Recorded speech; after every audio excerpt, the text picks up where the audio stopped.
Poland was shoved down their throat in 1999 when they were very weak and couldn't do anything about it.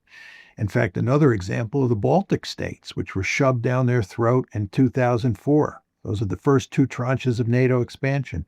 1999, that's when Poland came in. 2004, that's when the Baltic states came in.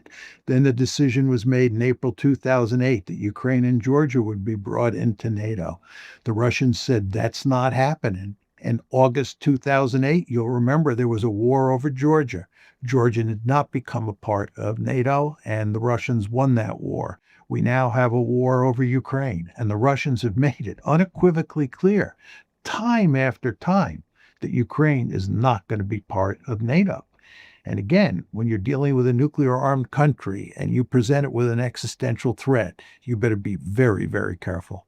Before I let you go, Professor, I feel like we've painted a lot of bleak scenarios over the last half hour.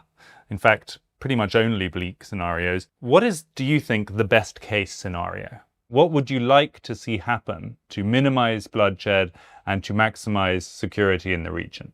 Well, because I believe that Ukraine is going to lose on the battlefield, I believe it's in Ukraine's interest to cut a deal now and basically accept the three major Russian demands.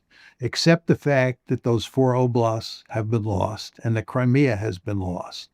And cut a deal now so you don't lose any more territory.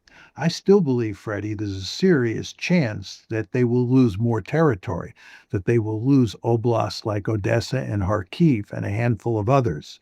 And from a Ukrainian point of view, I think that would be a disaster. So I would cut my territorial losses by agreeing to Russia's territorial demands.